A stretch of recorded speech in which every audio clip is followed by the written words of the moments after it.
part of gender equality. ქალთა საინფორმაციო ცენტრისთვის განსაკუთრებით ქალთა უფლებებისთვის ბრძოლა ეს არ არის მხოლოდ საქართველოს საკითხი, ეს არის გლობალური საკითხი და ამიტომ ძალიან დიდი მნიშვნელობა აქვს მსოფლიო დონეზე სოლიდარობას. მომეცა ძალიან კარგი შესაძლებლობა ერთ-ერთ პროექტში მიმეღო მონაწილეობა პოლონელ ქალთა კონგრესზე.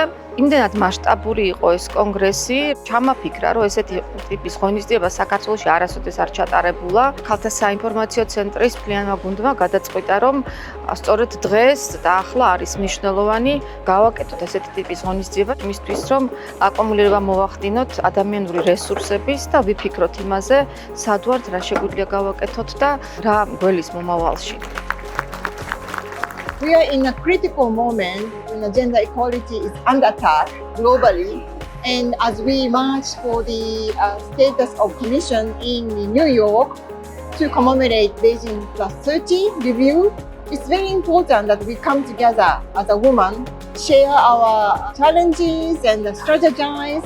To be a part of this community and be able to support it through the Women's Information Center, but also UN Women and UNDP is a true pleasure, especially that we are seeing that the civic space is shrinking in Georgia and on a global scale. The human rights are under attack and freedom, fundamental rights.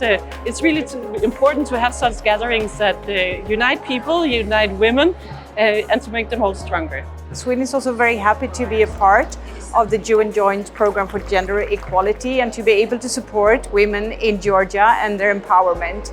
And I think we all need to focus not only in March, but all year round on women's equality and gender equality and women's.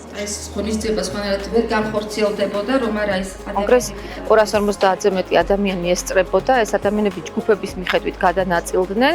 ჩვენ ვფიქრობთ, რომ აუცილებლად ის მოხსენებები, რომელიც გაკეთდა დღეს კონფერენციაზე გამოიცეს, დაიბეჭდოს. შევიწყვეტო გენდერის შესახებ.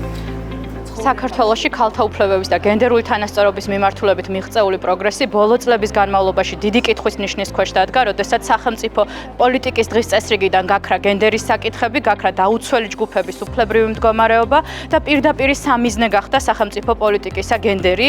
ჩვენ არ უნდა გავაჩეროთ მუშაობა, რადგან სწორედ სამოქალაქო საზოგადოებას შეუძლია მოახდინოს ერთი მხრივ დოკუმენტირება იმ უფლებადარღვევების, რაც დღეს ხდება ჩვენ ქვეყანაში და მეორე მხრივ გარკვეული ადვოკატირება გაწიოს საერთაშორისო დონეზე.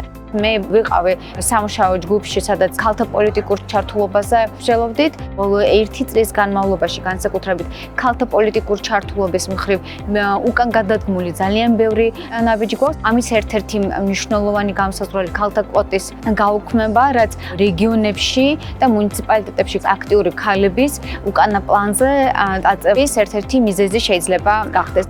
ჩვენ მივჩელეთ არსებულ რეალობაზე, იმაზე თუ დავუშვათ პოზიტიური ქცევები როგორია, რა უნდა გაკეთდეს იმისთვის, რომ უკეთესობისკენ წავიდეთ და ვფიქრობ, რომ პროგრესი, რომელიც ზოგიერთ შემთხვევაში ალბათ რაღაცა რიცხვებით რეგრესში გამოიხატება, გრძელვადიან პერსპექტივაში მოგცემს ალბათ იმ შედეგს, რომ მასკულინობიდან მომდინარე უარყოფით შედეგებთან ბრძოლას შევძლებთ განათლებით, შევძლებთ კარგი პრაქტიკების ჩვენებით და მეტი და მეტი ადამიანის, მეტი და მეტი კაცის ამ პროცესში ჩართულობით. სადაც ქალი არის თავოსნობას მოკლებული, თუ ქალთა ორგანიზაციების ძალიან დიდი ნაწილი და მათ შორის კონფლიქტი დაზარალებული დევნილი ქალები არ მონაწილეობს იმ გადაწყვეტილების მიღების პროცესში, რომელიც უშუალოდ მათ დღევანდელობას და ხვალინდელ დღეს და მომავალს ეხება, ეს ნიშნავს, რომ დღეს პრაქტიკულად ჩვენ მათ ვტოვებთ იმ გამოწვევების, იმ საფრთხეების პირისპირ, რომელსაც ისინი ყოველდღიურად უპირისპირდებიან ანტიდემოკრატიული პროცესების და ზოგადად სამოქალაქო საზოგადოებისთვის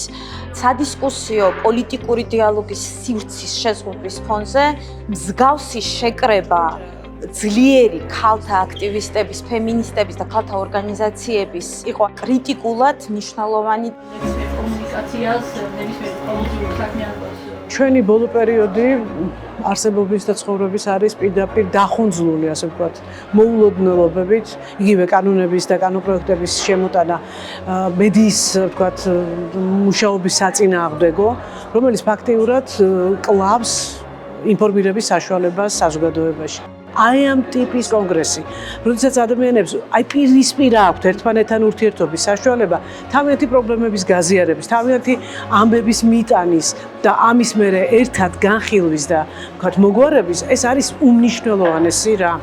თავის ზოგადად ანტიგენდერული მოძრაობა არ მოიცავს მხოლოდ სექსუალობის საკითხებს და არ მოიცავს მხოლოდ გენდერის საკითხებს, რომელიც მხოლოდ LGBT ადამიანებს უკავშირდება. ის ძალიან ფართოა, სხვადასხვა ქვეყანაში სხვადასხვა სპეციფიკას ერგება, ძალიან მოქნილი ძალა არის იმ თვალსაზრისით, შეიძლება კულტურული თავისებურებები გაითვალისწინოს თავის დღის წესრიგში და ყველა საზოგადოებას ის შესთავაზოს თავისი ანტიგენდერული იდეოლოგიიდან, რასაც ეს საზოგადოება წამოეგება მარტივად რომ ვთქვათ. ჩემი თემა ძალადობის მსხვერპლთა ფსიქოთერაპია შეეხებოდა. რა გამოწვევების წინაშე ვართ, იმიტომ რომ მასშტაბურად როგორ არ ყოფნის, რა აფერხებს ქალებს რო თერაპიას მიმართონ. მათთვის ვისაც დახმარების თხოვნა უნდა, არის დაბრკოლება ფინანსური უპირველესად. კრიზისის ცენტრი არაჩვეულებრივად მუშაობს, უნდა აღინიშნოს, მაგრამ მხოლოდ თბილისშია და მხოლოდ მცირე მასშტაბია. რეგიონებში არათუ ცენტრები არ არის, არამედ კვალიფიციური კადრების გადამზადების პრობლემაც და აი ამ ტიპის პრობლემებზე ვილაპარაკეთ. ჩვენ როგორც სახელმწიფო მოქალაქეები გავიზარდეთ, ასე ვთქვათ, საერთაშორისო მხარდაჭერის საშუალებით. დასანანი იქნება, რომ ჩვენ ეს განვითარება შევწყვეტთ, მაგრამ რეალურად სახელმწიფოს საკუთარი მოქალაქეებისთვის იმდენი არ გაუკეთებია, რამდენიც გააკეთა ამ საერთაშორისო მხარდაჭერამ.